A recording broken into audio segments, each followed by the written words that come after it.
Naghahanap ka ba ng bahay na madaling malipatan kahit hindi ka pa tapos sa iyong DP? Baka ito na ang para sa'yo.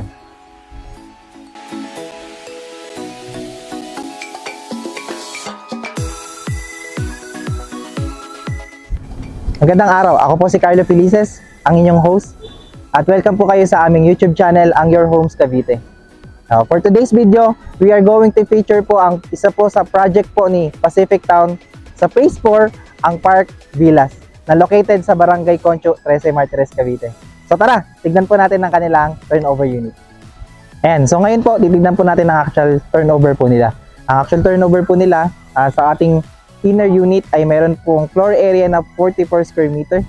Mas improve po sa dati nating mga projects sa Phase 2 and Phase 3. The same time po, floor area niya po ay 43.49.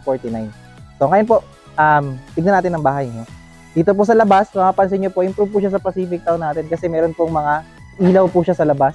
At the same time, yung kulay niya po medyo binago na po siya sa Pacific. Sa turnover po natin, pagdating po kay Pacific Town, kasama na po ang fences at yung gate po natin sa turnover. And kung mapapansin nyo po. Pasukin po natin ang loob para makita nyo. Dito po, pagkapasok natin, bubungad po sa atin ang kanilang parking space or ang kanilang parking area. Pagdating po kay Pacific Town, tatak Pacific Town po to. Palagi po silang kasama na po ito sa turnover ang kanilang bakod po natin, initial na bakod. So ayan, pasukin po natin ang loob ng bahay. Pagkapasok po natin ng bahay, bubungad po sa atin ang space nila para sa living area. And nandito po ang ating service area and pwede po rin kayo dyan na maglagay ng laundry area. Dito po, ang kanilang pintuan po ay hardwood na po. Mapansin po natin. And sliding po ito. No? Para makatibid po ng space at magamit niya po yung ibang space. Ang ating window po ay sliding window 19. And at the same time, ang turnover po ng property or ang unit po natin dito ay semi-complete na. Kaya ito po ay may coating na po. At may pintura na po. May unang pintura. So, ito na rin po ating kisame. Pinturado na rin po yan. So, technically po, wala lang po itong tiles at partition sa second floor. Tignan po natin dito po sa kanilang service area.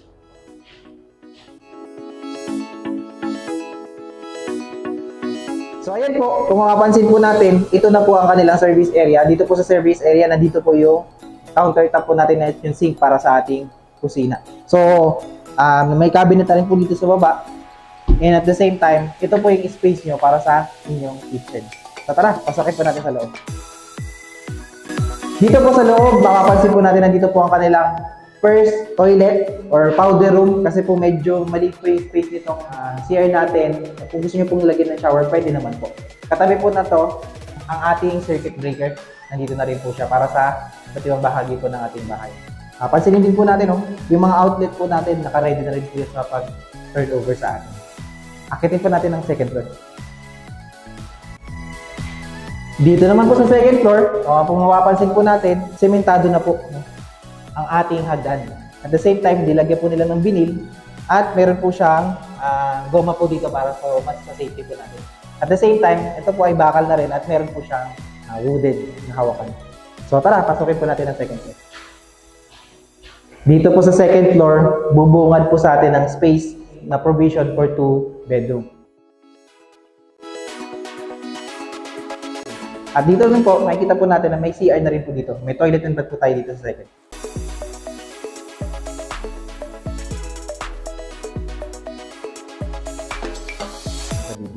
And ito po, ayan, mapapansin nyo po.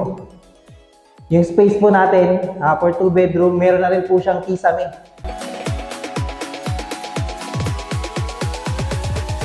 Ready na rin po ang kanilang mga outlet. At the same time po, ganun pa rin po yung ating mga bintana is sliding window. Itim, meron po dito sa harapan at meron po sa likod.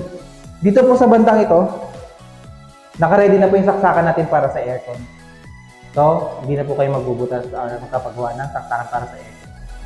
So, ayan po siya.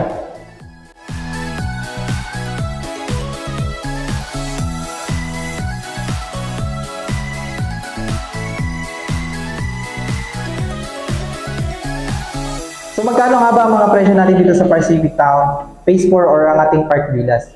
Sa ating mga inner unit na merong lot area na 44 square meter at merong floor area na 43.49 square meter, Ang nag-start po ang presyo po natin dito sa 2,50,292. Ang loan value po natin kay Pag-ibig ay 1,630,000. Ang ating equity, 431,692 pesos. Ang ating reservation fee ay 5,000. At the same time, hinati po sa dalawang part ang ating down payment ng ating equity. Sa first equity po natin, nagkakahalaga po ito ng 15,000 for 6 months. And sa second equity po natin ay 6,777 for 48 months. Bakit nga ba nilagyan ng dalawang equity? So dito po kasi kay Park Villas or kay Pacific Town, madali pong itayo po ang kanilang mga bahay. So dahil madali po siyang itayo yung mga bahay, may tendencies po or sure po na magsasabay po ang inyong monthly amortization kay equity niyo po. So in-stretch po ito ng 48 months para hindi po kayo mahirapang magbayad ng inyong monthly. So ating monthly amortization naman po ay nagkakahalaga po ng 10,886. And at the same time po, pag nagsama na po yung second equity po natin at yung ating monthly amortization kay Pag-ibig, ito po ay nagkakahalaga na 17,663. So ang ating required income po dito ay 31,000. So sa mga may question po regarding po sa computation, i-PM nyo po kami. And at the same time po, in case po na hindi po pasok ang inyong salary, pwede naman po ang co-borrower. So, ayan. Maraming salamat po sa panonood. Kung kayo po ay gusto nyo maging updated sa aming mga posting at sa aming mga uploads sa mga project po na kagaya nito, please like, share, and subscribe po sa aming YouTube channel. And pakiclick namin po yung bell button para po maging updated po kayo automatically dun po sa ating mga posting every now and then. So maraming salamat po sa panonood and magandang araw.